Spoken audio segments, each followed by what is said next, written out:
नमस्कार जय जगन्नाथ मार्केट रू फेरिबा बेले एमिति हेबो बोली मु भाबी नथिली।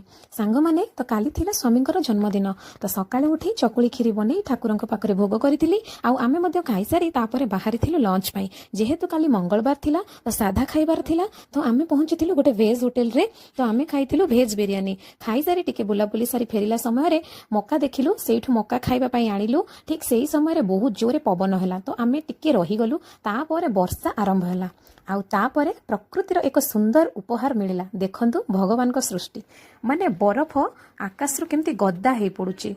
कौनसी गाड़ी जाई पारुनी समस्त को ने अटकीबा पाई पड़िला। जेहेतु एते बड़ बड़ साइज रो बरफ खंड सब पड़ू थाए रास्ता रे तो केही भी गाड़ी चले जाई पारु नथांती। आमे तो देखिकी पूरा आश्चर्य हे गलु। मु बहुत छोट थिली एमतिका वर्षा देखिथिली आउ एते दिन पर पुणी थरे देखिली। देखंतु माने दूररु देखिले जेमती भगवान आकाश रु पुष्पवृष्टि कला परिका लागुची। माने बहुत सुंदर थिला ये दृश्य। निज आखि रे देखिले जणे केही भी विश्वास करि पारिबेनी। दीर्घ 1.5 घंटा धरी बरफ पड़िला। बरफ पड़िबा टिके कमिबारु आमे बाहरी थिलु हेले बाटरे पुणी थरे वर्षा आरंभ हेतिला। आमे उदा हे जाइतिलु तो घरे पहुंची टिके कड़ा चाहा बनेकी पीथिलु। वीडियोटी जदि भल लागिबो ताले निश्चय लाइक करिवे